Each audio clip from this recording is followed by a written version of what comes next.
Hello and welcome to A Positive Start. And this is part 2 of my reading of Jesus, the Man, the Mission, and the Message by Milo Connick. And this book looks really old and beat up because it is. I got it back in college a long time ago, and even when I bought it back then, it was a used book. So we left off on Joseph. And this book gives you a much clearer understanding of the life and times of Jesus, what was going on in history and in the world around him and in his everyday life. Joseph. Joseph was the foremost of Israel's sons. His father dressed him up in a long robe, a symbol of his special status, and sent him out to spy on his brothers. If this did not completely demolish his relationship with his brothers, his delusions of grandeur did. In addition to having dreams in which the entire family genuflected in his presence, he had the unmitigated gall to publicize them. As a result, his brothers sold him into Egyptian slavery. In a vain attempt to soften Israel's sorrow, they contrived a story about Joseph, saying he had been devoured by wild beasts. Little did Joseph's brothers realize that their secret sin would one day turn out to be their salvation. God was with Joseph in Egypt. In rapid succession, he became Potiphar's household overseer, victim of his wife's seduction charges, prisoner par excellence and assistant warden, deft interpreter of dreams, and the Pharaoh's prime minister in charge of peace, prosperity, and progress. When the famine struck the land of Canaan, the sons of Israel made repeated visits to Egypt to buy food. On one such occasion, they were ushered into the prime minister's presence. He disclosed to them some spine-chilling news. "I am your brother Joseph, whom you sold into Egypt." Then he continued, "Do not be distressed, for God sent me before you to preserve life." Genesis 45:4-5. The brothers were elated and hurried home to tell Israel. The whole family then joined Joseph in Egypt, taking up residence in the land of Goshen. There, they and their descendants lived for 430 years. Exodus 12:40. Moses. After Joseph's death, the family of Israel lost favor in Egypt. There arose a new king who did not know Joseph. Exodus 1:8. The Hebrews were gradually enslaved and put to work in the Nile Delta. They built the store cities of Pithom and Ramses. When the oppression became intolerable, God raised up a prophet by the name of Moses, whom he commanded to go down and tell old Pharaoh to let my people go. Moses staged a fourfold rebuttal, but the Lord overcame his objections, and Moses set out to sell the hard-headed Hebrew elders on the notion of liberation. When they finally fell in line, he approached the Pharaoh. That wily tyrant flatly refused to submit to Moses' demands for work-free days of worship. Instead, he ordered a speed-up and withdrew the straw which he had previously provided for brickmaking. Crestfallen, Moses turned to the Lord, who then empowered him to plague the Pharaoh into submission. Moses had to count to 10 before his efforts were crowned with success. Only when the angel of death passed over the Hebrews and struck dead the firstborn of the Egyptians did the Pharaoh yield. He told Moses to take his people with him, worship the Lord, and return. The Hebrews went shortly after 1290 BC, but they had no intention of returning. The Pharaoh's melting heart soon hardened, and he followed in hot pursuit. The sea parted for Moses and his company, but it closed on the Egyptians. Thus the Lord saved Israel that day, and the people feared the Lord, and they believed in his servant Moses.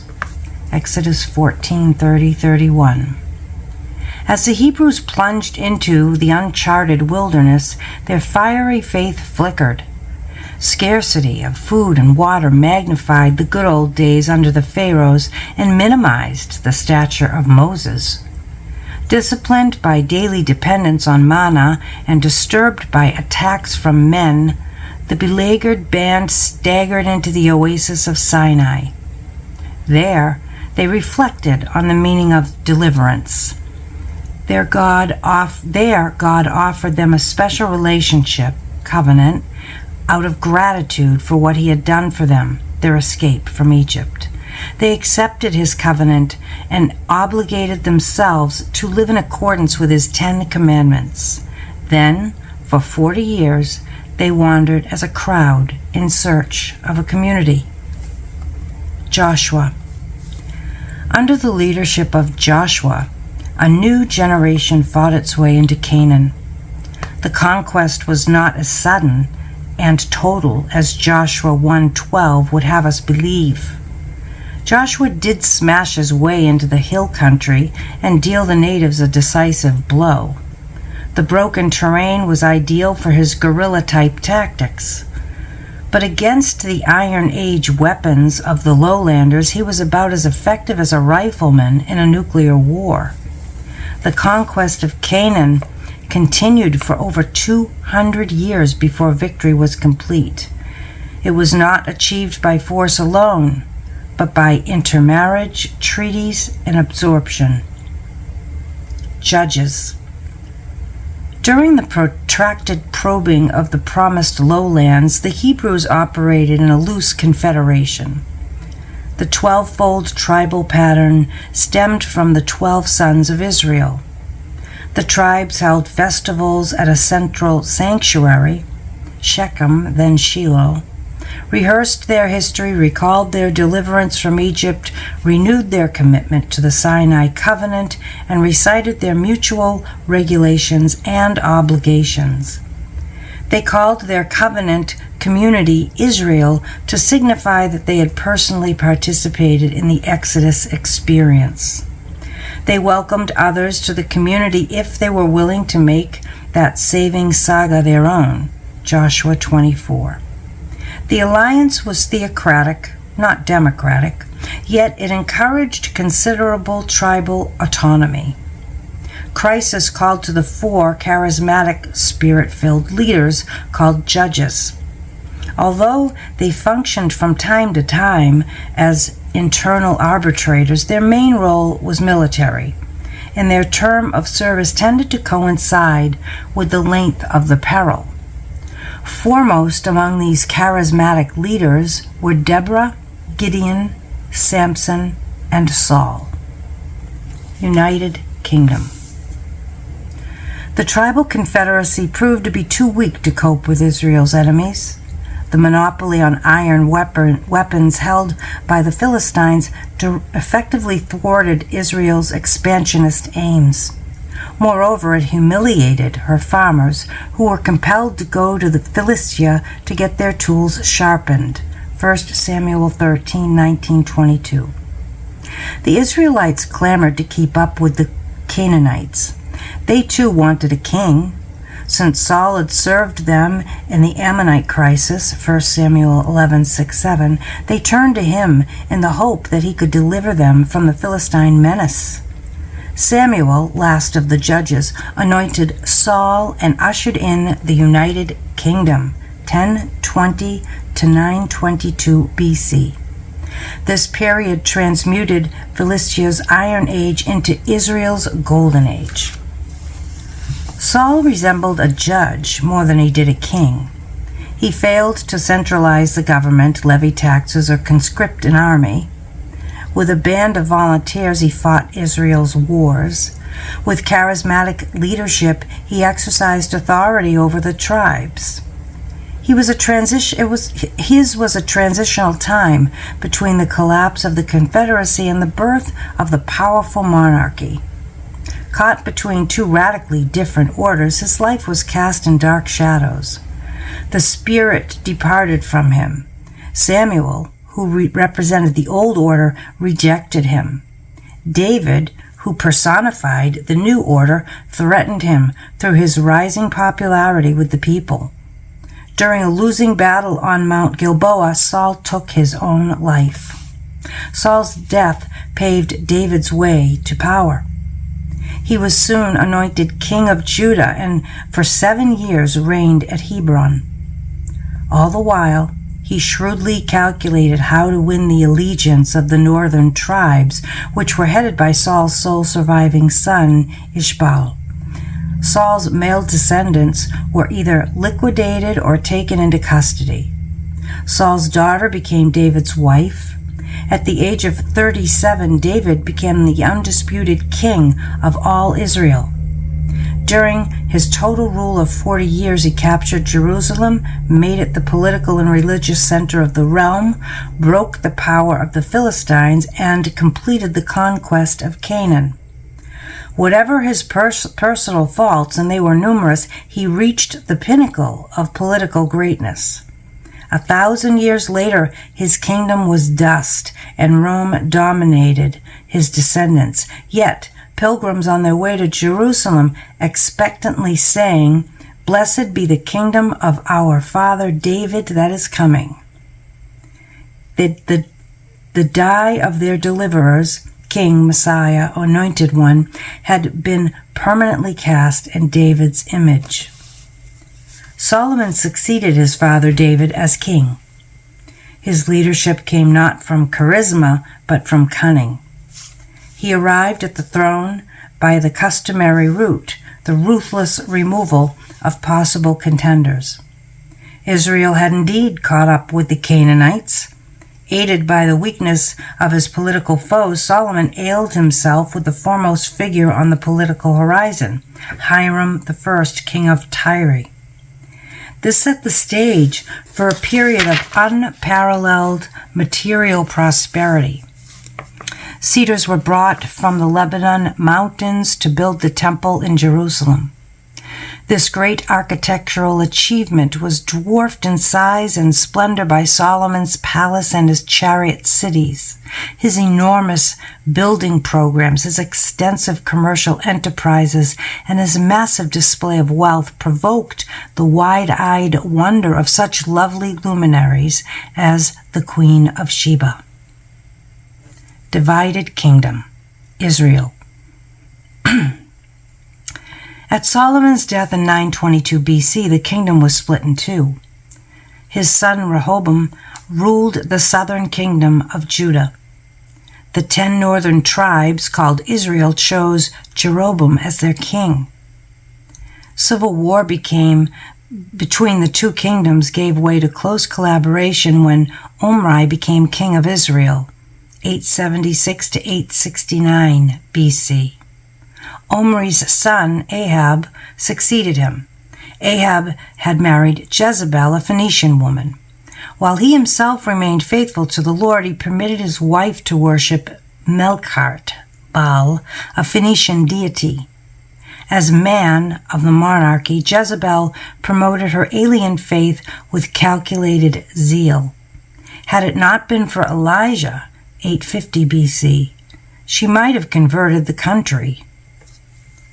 Elijah was charismatic successor to the judges and early kings. He challenged the prophets of Melkart to a climactic contest on Mount Carmel. Elijah won a resounding victory and Israel was saved from the Lord, 1 Kings 18. Elijah's contemporaries said that he never died. Instead, he was whisked up to heaven by a whirlwind. Later, prophets claimed that he would return before the day of judgment and turn the hearts of fathers to their children and the hearts of children to their fathers. Jesus reportedly amended the tradition when he called John the Baptist the Elijah who is to come. While these events were taking place in the northern kingdom, a herdsman named Amos began his career in Judah. About 850 BC, Amos went to Israel to sell wool. What he saw there seared his sensitive soul. The rich were getting richer at the expense of the poor. Worshippers paid lip-rich worshippers paid lip service to God, but their hearts were in their possessions. Seized by the charisma, Amos, first of the writing prophets, thundered the doom of the Lord. He reminded Israel of her covenant, demanded that she repent, and cried, "Let justice roll down like waters and righteousness like an ever-flowing stream." Amos 5:24. Hosea, a native of the north, was a prophetic contemporary of Amos. His wife, Gomer, bore him 3 children, then deserted him to become a prostitute. His world tumbled in. In time, however, Hosea made an amazing discovery. He loved Gomer in spite of her infidelity. Swallowing his pride, he paid her ransom and put her under quarantine until her promiscuous passions had been purged. Then he restored her as his wife. This bittersweet experience revealed to him a new dimension of deity. His way with Gomer and was God's way with Israel. The Lord had chosen Israel as his wife. Her fidelity had been fickle as the morning dew. No sooner had she gained a foothold in the promised land than she had begun to copy the Canaanites. The natives believed their gods caused the crops to grow. Israel, unwilling to risk crop failure, rejected the Lord of history and courted the favor of the Canaanite gods with adolescent abandon. But the Lord's love was steadfast. He would not let Israel go. He would use Assyria, a pagan nation, to discipline her by empowering Assyria to conquer her. Through this tragic experience, Israel would be disciplined, purged of her perversions, and restored to her husband. To Amos's storm of doom that blanketed Israel, Hosea added a rainbow of hope. The external judge is now seen as the involved redeemer. Not long after Hosea's death, Assyria attacked Israel. After a 3-year siege, Israel's capital fell in 721 BC. Thousands upon thousands of Israelites were deported to Persia. The lament of Amos 5:2 had come to pass. Fallen no more to rise is the virgin Israel. We'll leave off there, and we'll pick up next time with Divided Kingdom, Judah. I hope you have enjoyed this and learned something and become more enlightened as to the life and times of Jesus. I'll see you next time. Bye-bye.